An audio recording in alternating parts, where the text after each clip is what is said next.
Dear students, बेटा मैं आज आपको एक्सरसाइज 4.3 से एक क्वेश्चन कराने वाला हूँ।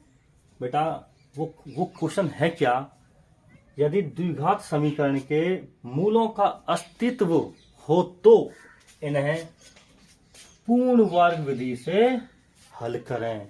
तो बेटा इसका मतलब क्या हुआ, मैं आज आपको पूर्ण वर्ग विधि सिखाने वाला हूं जो एग्जाम के इंपोर्टेंट से, यानी कि जो एग्जाम के पॉइंट ऑफ व्यू से मोस्ट इंपोर्टेंट है। आइए बेटा इसको समझते हैं।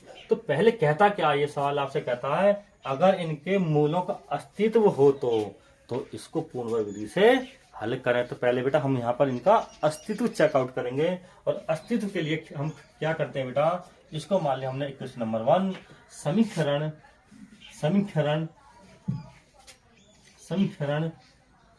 एक की व्यापक समीकरण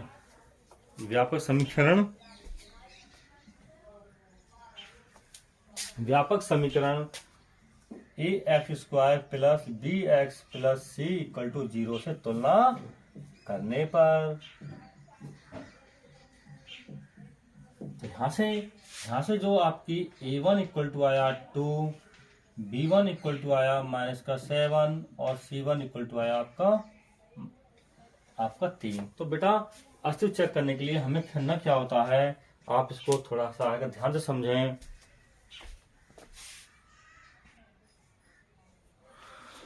तो बेटा अस्तित्व चेक करने के लिए आप वैल्यू निकालें b² -4ac की।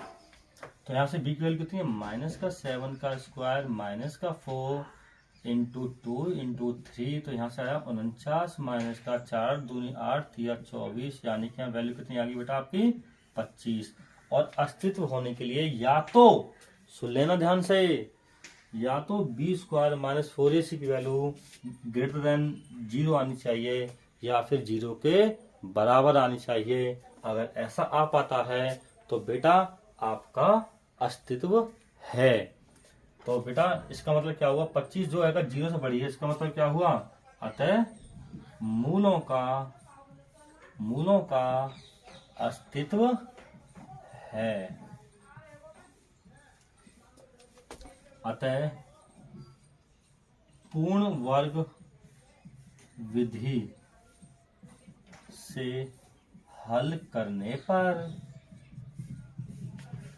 तो पूर्ण विधि से अगर आपको अपना द्विघात समीकरण हल करना तो बेटा सबसे पहला जो स्टेप है, ध्यान से सुन लेना, जो सबसे पहला स्टेप है वो ये है कि x² का गुणांक 1 होना चाहिए। अगर 1 के अलावा x² का जो कुछ भी गुणांक आ रहा है उसको पहले हटाइए। तो हटाने के लिए यहाँ पे क्या 2, इसका मतलब यह है कि दोनों पक्षों में 2 से भाग देने पर, दोनों पक्षों 2 से भाग देने पर, तो यहाँ से आया आपका 2x² अपॉन 2 माइनस का 7x अपॉन 2 प्लस का 3 अपॉन 2 इक्वल टू 0। तो 2 से 2 कैंसिल आउट हो गया। तो यहाँ से समीकरण आई आपकी x² माइनस का 7 अपॉन 2x प्लस का 3 अपॉन 2 इक्वल टू 0। ओके, तो बेटा इसको थोड़ा सा यहां से समझते हैं। अब देखिए उसके बाद जो सेकंड स्टेप है स्टूडेंट्स, उसको आप ध्यान से समझें। एक्चुअली पूर्ण वर्ग बनाने का हमारा उद्देश्य क्या है, उद्देश्य कुछ ऐसा समझिए, जैसे हमारा कोई फॉर्मूला होता है a प्लस बी का होल स्क्वायर, यानी कि इसका होता क्या है a² प्लस 2ab प्लस का b²। तो यानी कि ये जो फॉर्मेट, अगर मुझे इसको पूर्ण वर्ग बनाना है, पूर्ण मतलब इसको स्क्वायर के रूप में कन्वर्ट करना है, तो मैं यहाँ देख पा रहा हूँ कि इसको स्क्वायर बनाना है, स्क्वायर मतलब पूर्ण वर्ग बनाना है। तो जो ए बी है, ए बी का जो गुणांक है वो आना चाहिए आपको 2, लेकिन यहाँ पर ए बी क्या आ रहा है, ये आ रहा है, तो इसका गुणांक क्या आना चाहिए, ऊपर 2 आना चाहिए, वो है नहीं। जब वो है नहीं तो उसको आप बनाइए। कैसे बनेगा बेटा, ध्यान से देख लेना, वो ऐसे बनेगा। मैं यहाँ लिखा हूँ कि x² माइनस 2 से मल्टीप्लाई 2 से ही divide into 7 upon 2x plus 3 upon 2 equal to 0। Okay students, तो यहां से आप समझें एक्स स्क्वायर माइनस, इस वाले 2 को जैसे रहने दें, ये आ गया 7/2 टू जा 4 into x plus 3/2 equal to. और बेटा देखिए यहां से समझे भाई, ए का तो स्क्वायर है लेकिन बी का स्क्वायर तो है नहीं, तो बी के स्क्वायर, क्योंकि बेटा हमें हमको क्या चाहिए, पूर्ण वर्ग चाहिए। पूर्ण वर्ग में क्या आएगा, A square plus 2ab plus B square आना चाहिए। तो ए का स्क्वायर तो है लेकिन बी स्क्वायर नहीं है, तो आपको क्या करना, बी स्क्वायर को बनाइए। और बी स्क्वायर बनाने के लिए बेटा इस एक्स स्क्वायर को तो एक्स है, तो बी स्क्वायर है 7/4 का होल स्क्वायर। तो बेटा हमें करना क्या है, एक बार तो 7/4 का स्क्वायर प्लस करेंगे और एक बार 7/4 का स्क्वायर घटाएंगे। तो कैसा आएगा, ध्यान से समझे आप सभी। एक्स स्क्वायर माइनस का 2 इंटू 7/4 एक्स प्लस 3/2 प्लस 7/4 का होल स्क्वायर, एक बार प्लस और एक बार माइनस 7/4 का होल स्क्वायर इक्वल टू 0। आया बेटा आपको समझ में? आई थिंक आपको समझ में आया होगा। तो बेटा ध्यान से समझे आप यहाँ पर।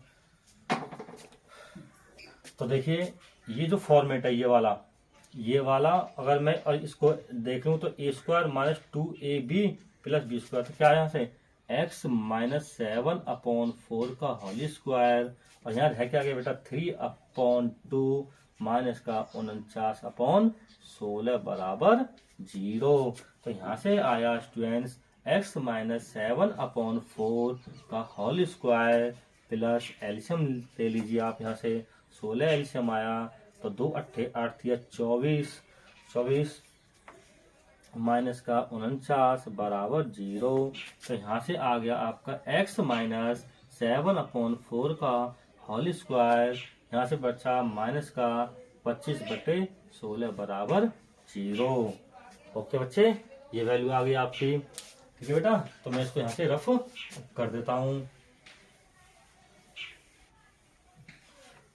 तो देखें यहाँ से ऐसा x माइनस 7/4 का होल स्क्वायर इक्वल टू 25/16। तो बेटा जब यहाँ से स्क्वायर हटेगा तो इस इधर जाकर किस में चढ़ेगा, वर्गमूल में। तो x minus 7/4 equal to under root plus minus का, क्योंकि दो वैल्यूज स्क्वायर के अंदर होती हैं बेटा, एक प्लस की भी होती है एक माइनस की भी होती है।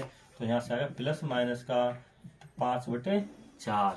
तो बेटा यहाँ से जो एक्स की वैल्यूज आई वो आई प्लस माइनस 5/4 प्लस का 7/4। तो एक बार लीजिए बेटा प्लस, एक बार लीजिए माइनस, तो एक्स बराबर आ गया 5/4 प्लस 7/4, एक बार आ जाएगा आपका माइनस का 5/4 प्लस का 7/4। और यहाँ से जो एक्स की वैल्यू आई बेटा, इनके हर समान है तो ऊपर वैल्यू डायरेक्ट रहेगा, प्लस हो जाएंगे तो 12/4। और इसी प्रकार से यहाँ से तो ये आ गया माइनस का 5 प्लस का 7।